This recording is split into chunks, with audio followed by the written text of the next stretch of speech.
मेरा कज़न कराची से लाहौर घर वापस आया। तब मैं एक प्राइवेट कंपनी में जॉब करता था। एक दिन हम घर की छत पर एक साथ बैठे चाय पी रहे थे, तो उसने मुझसे मेरी गर्लफ्रेंड का पूछा। तो मैंने उसे बताया कि मैं सिंगल हूँ।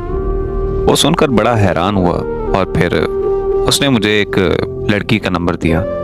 मेरे कज़न के कराची वापस चले जाने के बाद मैंने उस लड़की के नंबर पर कॉल की और बहुत ज़्यादा कोशिशों के बाद मेरी उससे दोस्ती हो गई। वो लड़की कराची शहर की रहने वाली थी।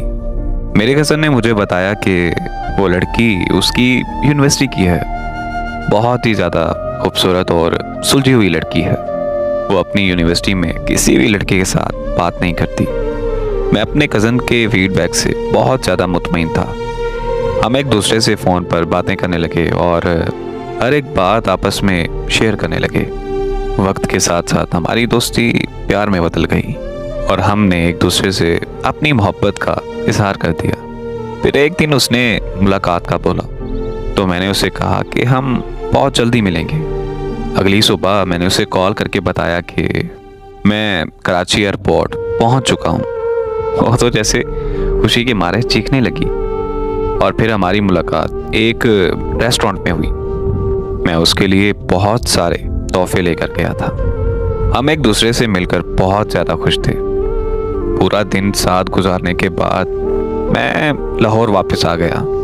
कुछ ही दिनों में वो मुझसे मिलने कराची से लाहौर आ गई। वो भी मेरे लिए बहुत सारे तोहफे लेकर आई। मैंने उसे पूरा लाहौर घुमाया और फिर वो शाम की फ़्लाइट से कराची वापस चली गई। अब 2 मुलाकातों के बाद हम दोनों में बेचैनी और ज़्यादा बढ़ने लगी।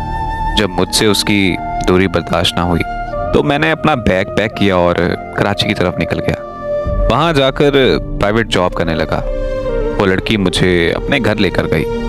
उसने सबसे मेरा तारुफ करवाया। मैंने भी अपने घर बात कर ली। सबको पता चल चुका था कि हम एक दूसरे को बहुत ज़्यादा पसंद करते हैं और एक दूसरे से शादी करना चाहते हैं। मैंने शादी के बाद कराची रहने का फ़ैसला कर लिया था। सब कुछ एकदम ठीक चल रहा था। उस लड़की का बाप जिंदा नहीं था, तो उनके घर के सारे मामलात उस लड़की का कज़न देख रहा था। वो लड़का बाहर के मुल्क रहता था और उसने आकर हमारी शादी का फ़ैसला करना था। एक दिन अचानक उस लड़की की अम्मी की तबीयत ख़राब हो गई और उस लड़की का कज़न बाहर के मुल्क से पाकिस्तान वापस आ गया। उसने आते साथ ही आंटी से खुद के लिए उस लड़की का रिश्ता मांग लिया और उसकी अम्मी ने खुशी खुशी हाँ कर दी। जब मैंने उस लड़की से बात की तो वो कहने लगी कि मेरे कज़न के हम पर बहुत एहसानात हैं। मेरे अब्बा के बाद उसी ने हमारे घर को बहुत संभाला है। ना तो मेरी अम्मी इनकार कर सकती हैं और ना ही मैं। वो गलत थी या सही मुझे नहीं पता, लेकिन मेरी दुनिया उजाड़ चुकी थी। मैं अंदर से टूटकर रेजा रेजा हो चुका था।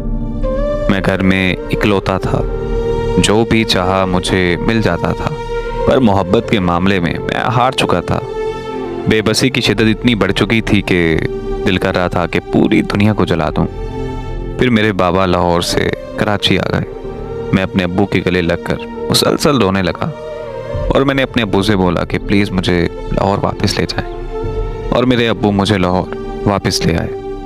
उस लड़की ने मुझे बहुत ज़्यादा कॉल्स की, पर मैंने उसे कोई जवाब नहीं दिया। बिल्कुल खामोश हो गया था मैं। बहुत दिल करता था उससे बात करने को, पर लेकिन मैं उससे बात नहीं कर पाया। और ऐसा भी नहीं था कि मुझे उससे नफरत थी, बल्कि मुझ में सच का सामना करने की हिम्मत नहीं थी। मैं उसकी शादी की खबर सुनने को बहुत ज़्यादा डरता था, जबकि मुझे पता था कि उसकी शादी हो चुकी है। आज कई साल गुजरने के बाद भी मैं उसे बहुत ज़्यादा याद करता हूँ और मुझे यकीन है कि मोहब्बत का नाम सुनते ही वो मुस्कुरा कर मेरा नाम लेती होगी। याद आएगी हर रोज़, मगर तुझे आवाज़ न दूंगा। लिखूंगा तेरी कहानी अगर तेरा नाम ना लूंगा।